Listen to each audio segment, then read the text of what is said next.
Avez-vous déjà remis en question ce qu'on vous a appris sur le christianisme, ce que vous avez entendu dans les milieux académiques, à la télévision, sur les réseaux sociaux, que l'Église est une force oppressive, qu'elle méprise la sexualité, qu'elle est remplie de prêtres prédateurs? Et si la vérité était exactement l'inverse de ce qu'on vous a toujours raconté? Mon nom est Nicolas, j'ai 23 ans et il y a environ 2 ans, j'ai décidé de revenir sérieusement à la foi catholique. Aujourd'hui, je ne vous parle non pas en tant qu'expert, mais plutôt en tant que Québécois, cherchant humblement et prudemment la vérité. Bienvenue sur Action Vitale.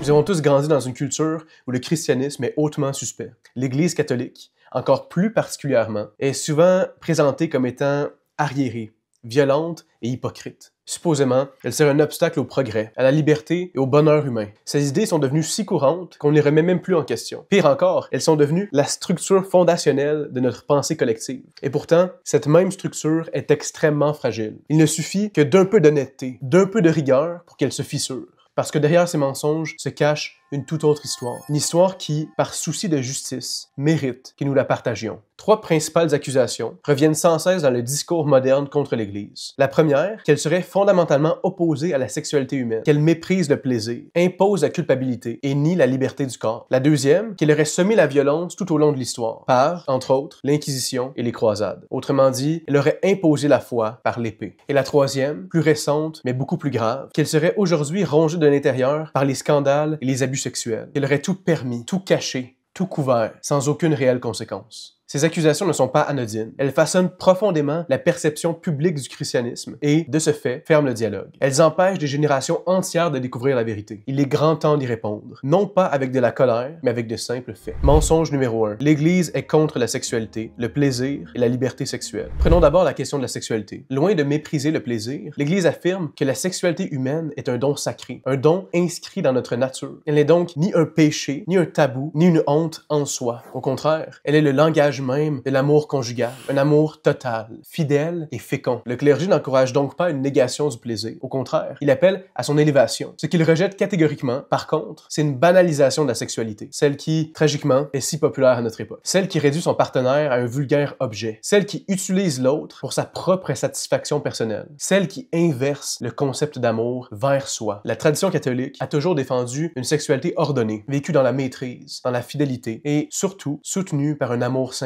Par exemple, dès les premiers siècles, le mariage chrétien condamne la polygamie, les abus sexuels, la prostitution et impose un consentement libre des 2 époux. Une avancée radicale comparativement aux cultures païennes de l'époque, qui considéraient les femmes bien trop souvent comme des biens. Loin d'être contre le plaisir, l'Église l'intègre dans une vision globale du don de soi, dans ce qu'est le véritable amour. Autrement dit, elle donne au plaisir sa juste place. Elle rappelle que la vraie liberté n'est pas de tout faire, mais de choisir ce qui est bon. Elle propose ainsi une vision exigeante de la sexualité, mais profondément libératrice. Comme l'a si bien dit le pape Pie XII, le plaisir est bon quand il est signe de la vérité de l'amour. Mensonge numéro 2. L'Église est responsable des pires violences de l'histoire. Commençons par reconnaître que oui, il y a eu des erreurs, des abus et des moments sombres dans l'histoire de l'Église. Toutefois, ce raccourci, bien que populaire, est non seulement simpliste, mais profondément malhonnête. Notamment en ce qui concerne les croisades, qui étaient des guerres défensives et non impérialistes. On oublie souvent que Jérusalem, la Terre sainte, était chrétienne pendant près de 400 ans avant l'invasion musulmane au 7e siècle. Sous le joug islamiste, entre l'an 632 et 1095, des centaines d'églises ont été détruites, des pèlerins massacrés et des lieux saints profanés. Certes, les croisades n'ont pas été sans excès. Des pillages et des violences injustifiables ont été commis, mais ces actes ont été condamnés par l'Église elle-même et ne sauraient, à eux seuls, résumer l'histoire intégralement. Le terme Inquisition suffit singulièrement à faire frémir. On imagine facilement des cachots obscurs, des bûchers par milliers et des tortures systématiques. Pourtant, la réalité historique est complètement différente. L'Inquisition médiévale naît au 13e siècle, dans un monde tourmenté par l'hérésie cathare, qui prônait, par exemple, le suicide rituel, refusait le mariage et rejetait la procréation. L'objectif de l'Inquisition n'est donc pas de brûler par pure soif de brutalité, mais de ramener à la foi et au bon sens, de réconcilier l'hérétique plutôt que de le tuer. Et, dans la très grande majorité des cas, elle y parvenait. Pour mettre les choses en perspective, environ seulement 2% des procès inquisitoriaux aboutissaient à la peine capitale. En comparaison, les tribunaux civils de la même époque étaient beaucoup plus répressifs. L'estimation la plus sévère du nombre total de morts de l'Inquisition espagnole se situe entre 3000 000 et 5 000 personnes exécutées sur 350 ans. La Révolution française, un mouvement profondément anticlérical et généralement vu comme étant bon et libérateur, a fait environ 20 000 morts en une seule année. Et puis, plus récemment encore, l'URSS, un mouvement fondamentalement athée, a fait des millions de morts en quelques années seulement. Encore une fois, cela ne nie pas les abus. Mais par contre, ça permet de replacer les faits à leur juste place, au lieu de se contenter de clichés tirés directement d'un conte de fées. Mensonge numéro 3. L'Église est remplie de prédateurs et à tout couvert. Des prêtres ont commis des crimes monstrueux. Des évêques ont fermé les yeux. Des victimes ont souffert en silence. Rien ne peut justifier cela. Mais aujourd'hui, la dénonciation légitime a laissé place à la généralisation injuste. On accuse l'Église elle-même d'être prédatrice, comme si elle était plus coupable que d'autres institutions. C'est faux. Le rapport John Jay, réalisé en 2004, indique que seulement 4% des prêtres américains, entre 1950 et 2002, ont commis des abus sexuels. Des chiffres comparables, voire inférieurs, à des milieux sportifs ou académiques, sans qu'on parle de problèmes systémiques dans ces milieux. Alors pourquoi l'Église est-elle autant ciblée? Parce qu'elle dérange, parce qu'elle porte une morale exigeante et elle a agi en fonction de cette même morale. Jean-Paul II a transféré les dossiers au Vatican. Benoît XVI a sanctionné des centaines de prêtres et François a renforcé les mécanismes de signalement. Aujourd'hui, très peu d'institutions sont aussi strictement encadrées. Ces scandales ne sont pas le fruit du catholicisme, mais de l'infidélité à celui-ci. Ce ne sont pas des prêtres trop fidèles, mais infidèles qui ont trahi leur mission. Forcément, là où la foi s'éteint, naît la corruption. Ce n'est pas parce que l'Église a fauté qu'on la hait. C'est parce qu'elle ose encore dire qu'il existe une vérité, qu'on n'est pas notre propre Dieu, qu'il y a une loi morale, un bien objectif, un ordre inscrit dans la nature humaine. Elle nous rappelle que nous ne sommes pas faits pour céder à tous nos désirs, mais à nous surpasser et à devenir des saints. Et ça, logiquement, dans un monde qui sacralise l'individualisme et le relativisme, c'est insupportable. Alors on caricature, on accuse, on salit, parce que c'est beaucoup plus facile de condamner une institution avec laquelle on n'est pas d'accord que d'écouter honnêtement ce qu'elle a à dire. Non, l'Église ne rejette pas la sexualité, elle en révèle la grandeur. Non, elle n'est pas animée par la violence. Elle a souvent été la seule voix qui disait non à la brutalité. Non, elle n'a pas couvert le mal sans agir. Elle a reconnu ses fautes et agi en conséquence. Ce que l'on vous a appris sur le christianisme est souvent faux. Et dans bien trop de cas, c'est l'opposé exact de la réalité. Et vous, qu'est-ce qu'on vous a appris sur le christianisme? Est-ce que ça tient encore debout? À la lumière des faits, laissez un commentaire. Partagez cette vidéo si elle vous a ouvert les yeux. Et regardez notre capsule précédente, les faussetés qu'on vous a fait croire sur la droite. Continuons.